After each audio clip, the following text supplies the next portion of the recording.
देखिए, ये जो हमला हुआ है ये किसी करनी सेना ने नहीं किया।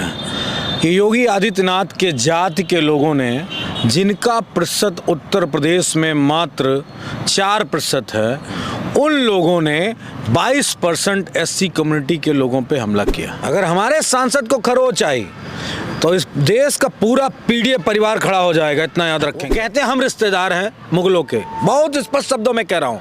मैं रिश्तेदारी ढूंढ के लाया हूँ। मान सिंह कौन था, किसके दरबार में था? टोडरमल कौन था, किसके दरबार में था?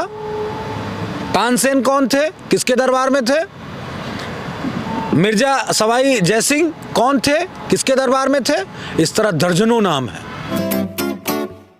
समाजवादी पार्टी के राज्यसभा सांसद रामजी लाल सुमन के सदन में दिए हुए बयान के बाद अब उत्तर प्रदेश में एक तरह से बवाल मचा हुआ है। करनी सेना के तमाम जो पदाधिकारी हैं या करनी सेना के सैनिक, वो रामजी लाल सुमन के आगरा स्थित आवास पर पहुंचे और वहां तोड़फोड़ की, पत्थरबाजी की और बुलडोजर लेकर पहुंचे। और ये तब हुआ जब योगी आदित्यनाथ मुख्यमंत्री सूबे के स्वयं आगरा में मौजूद थे। हमारे साथ बातचीत करने के लिए मनोज यादव जी हैं, समाजवादी पार्टी के राष्ट्रीय प्रवक्ता हैं। इनसे जानेंगे कि ये जो चल रहा है कैसे, किस तरह से देखते, जिस तरह से आज हमला हुआ है आपके सांसद के घर पर, उसको किस तरह से देख रहे हैं आप लोग?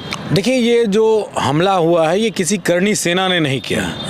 ये योगी आदित्यनाथ के जाति के लोगों ने, जिनका प्रतिशत उत्तर प्रदेश में मात्र 4% है, उन लोगों ने 22% एससी कम्युनिटी के लोगों पे हमला किया। ये बात पूरा उत्तर प्रदेश और देश जान ले, क्योंकि आप प्रतिदिन हमारे नेता को, समाजवादी पार्टी को, इंडिया गठबंधन के तमाम सारे घटक दलों को, कांग्रेस को, सबको गालियां देते हैं और ये बात कहते हैं कि अमुक दल अमुक धर्म के लोगों की बात करता है, उनसे बात करता है, उनकी बात करता है, और कहीं कहीं तो गलत शब्दों का इस्तेमाल किया जाता है और लिखा पढ़ी में कि हम औरंगजेब के वंशज हैं। हमारे नेता के बारे में अखबार में छपवाया जाता है कि वो औरंगजेब की औलाद हैं, औरंगजेब हैं, इस तरह बातें कही जाती हैं। तो मैं एक बात जानना चाहता हूँ, रामजी लाल सुमन ने, जो हमारे आदरणीय सांसद राज्यसभा के मेंबर हैं, उन्होंने सदन में कहा, और सदन कौन सा? उच्च सदन राज्यसभा।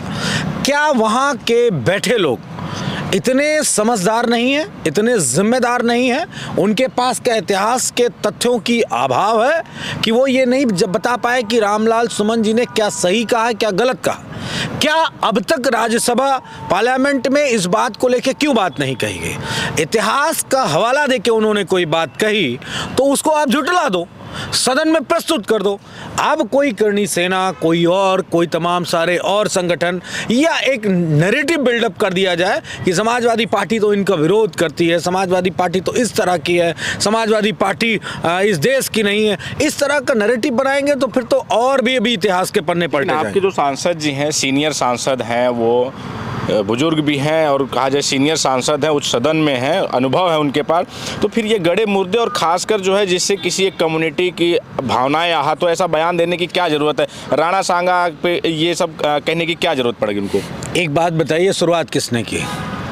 समाजवादी पार्टी ने। क्या हमने तो नहीं शुरू किया। रोज औरंगजेब को कौन याद करता है? उत्तर प्रदेश से लेकर पूरे देश में वाजपेयी। नाम कौन लेता है? वाजपेयी। कठमुल्ला कौन कहता है? वाजपेयी। एक रंग के कपड़े पहनने वाले लोगों को कौन पहचानता है? वाजपेयी। तो फिर हमसे क्या सवाल? हमने क्या गलत कहा? तो यानी कि अब ये लड़ाई इतिहास पे ही होगी। अगर बीजेपी चाहती है कि इतिहास खंगाला जाए तो समाजवादी पार्टी तैयार है।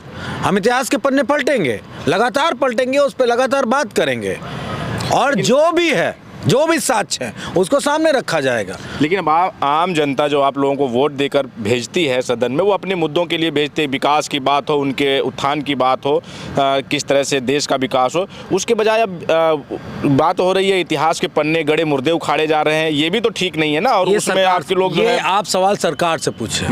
विपक्ष तो लगातार जनता के लिए काम कर रहा है, चाहे समाजवादी पार्टी हो या और भी दल हो। हम सरकार से सवाल ही तो उठा सकते हैं। हमारे पास वो ताकत तो है नहीं कि हमने साइन कर दिया, पॉलिसी बन गई। हम तो सरकार से रोज कहते हैं, सदन में कहते हैं कि आपने किसानों के लिए क्या किया, नौजवानों के लिए क्या किया, बेरोजगारों के लिए क्या किया, महिलाओं के लिए क्या किया, या जो और भी तमाम सारे लोग हैं जिनकी समस्या है उनके लिए क्या किया आपने। कहाँ सरकार जवाब देती है? प्रधानमंत्री से लेकर सारे मुख्यमंत्री बीजेपी के, सारे सांसद सारे विधायक किस तरह का वक्तव्य देते हैं, रोज नफरत भरी बातें करते हैं। अब तो फंस गए वो कहते हैं हम रिश्तेदार हैं मुगलों के। बहुत स्पष्ट शब्दों में कह रहा हूं, मैं रिश्तेदारी ढूंढ के लाया हूं। मान सिंह कौन था, किसके दरबार में था? टोडरमल कौन था, किसके दरबार में था?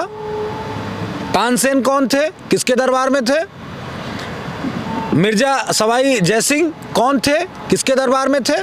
इस तरह दर्जनों नाम है। तो यानी कि अब भी इतिहास से खंगाल के लेके आए हैं और ये रख रहे हैं अब सामने, इसी पे बिल्कुल ये बात कही जाएगी स्पष्ट रूप से। राजनीति नहीं है, सवाल का जवाब है। आप अगर इतिहास पे ही डिबेट करना चाहते हो तो इतिहास के पन्ने पढ़ने पड़ेंगे। हमारे पूर्वजों ने बहुत इतिहास नहीं पढ़ा था, बीजेपी प्रैक्टिस करा रही है। मैं पढ़ूंगा, मेरा बेटा भी पढ़ेगा, उसकी भी पीढ़ियां पढ़ेंगी और पढ़ के इस पर डिस्कशन करेंगे कि कौन किसका रिश्तेदार था। हम मुगलों के रिश्तेदार नहीं थे। हमारी एक बुआ थी, आप जानते हैं, उनका नाम कुंती था। वो क्षत्रिय राजा थे, पांडु की पत्नी थी। और कोई मानसिंह था, उनकी भी कोई बुआ रही होंगी, उनकी शादी कहाँ हुई? कोई जयसिंह, राजा जयसिंह रहा, उनकी बुआ की शादी कहाँ हुई?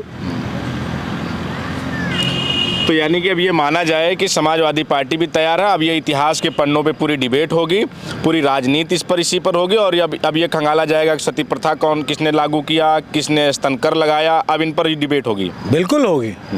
बीजेपी अगर किसी जाति को, किसी वर्ग के लोगों को बदनाम करने की कोशिश करेगी तो समाजवादी पार्टी का एक एक वर्कर, एक एक कार्यकर्ता हर चीज का जवाब देगा। स्तन कर किसने लगाया? स्तन ढकने पे अगर ढक के चलना है तो टैक्स देना पड़ेगा। वो कौन लोग थे? सती प्रथा की बात किसने की? बीजेपी कहाँ मुंह छुपाएगी? किस बोरे में, किस बिल में, किस घर में, किस सुरंग में मुंह छिपाएगी? मुंह भी नहीं छिपा पाएगी, मुंह पे कालिक पोतनी पड़ेगी उसको। तो कैसा आप कह रहे हैं कि मुंह तोड़ जवाब मिला है? कैसा जवाब? आज तो आपके सांसद जी की कुर्सियां, घर, दरवाजे सब तोड़ दिए गए, क्या किया? वो तो पुलिस को कूटा है उन्होंने, पुलिस मारी गई है। योगी आदित्यनाथ समझे कि उनकी पुलिस को कूटी गई है। हमें क्या, हमारे सांसद की कुर्सी तोड़ी है तो उसका क्लेम करेंगे हम, क्लेम उनको देना पड़ेगा। और हमारे सांसद को अगर हाथ लगाया तो इस चक्कर में ना रहें। 22% लोग हैं सिर्फ दलित, SC ST समाज के लोग। सुन लीजिए, अगर हमारे सांसद को खरोच आई तो इस देश का पूरा पीडीए परिवार खड़ा हो जाएगा, इतना याद रखेंगे, पूरा पीडीए।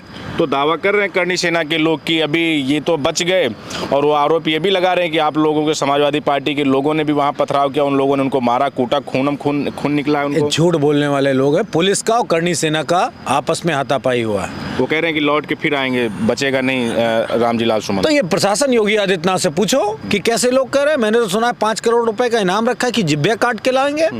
5 करोड़ रुपए का इनाम। अरे ये इस तरह की चीजें आज हमारे देश में हो रही हैं कि 5 करोड़ रुपए इनाम रखा है और योगी आदित्यनाथ बैठे मदमस्त हैं। कोई FIR तक नहीं लिख पाए, कोई बुलडोजर नहीं चला पाए। ये आप लोग जिस तरह से राणा सांगा और औरंगजेब की लड़ाई में उतर आए हैं और जिस तरह से आप लोग बचाव करते हैं, अब तो लोगों ने उधर भाजपा के लोगों ने एक शब्द और निजात करके ले आए हैं। आप लोगों पे आरोप लगाते हैं कि यादव जो हैं अब वो हिंदू ने यदमुल्ला हो गए हैं।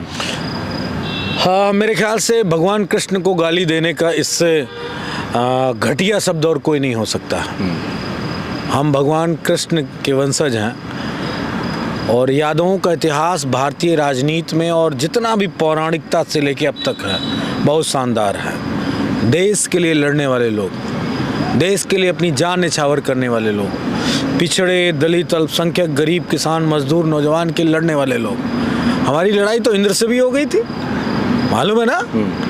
राजा इंद्र कोई थे, बारिश के देवता, पानी के देवता, जल के देवता, उनसे भी हमारी लड़ाई हो गई थी। क्यों हो गई थी? वो कहर बरपा रहे थे गोकुल में, तो उस पर भी लड़ाई हुई भगवान कृष्ण से। तो ये पुरानी लड़ाई है। यदमुल्ला कह देने से कोई यदमुल्ला नहीं हो जाएगा, लेकिन हाँ, जिनका मुगलों से रिश्तेदारी है वो सोचे वो कौन से हैं। हम उनके लिए कोई शब्द नहीं ईजाद करना चाहते हैं, लेकिन वो पूछें, आत्मचिंतन मनन करें कि क्या मजबूरी थी कि उन लोगों के घर में भी उनको शादी करनी पड़ी। अच्छा।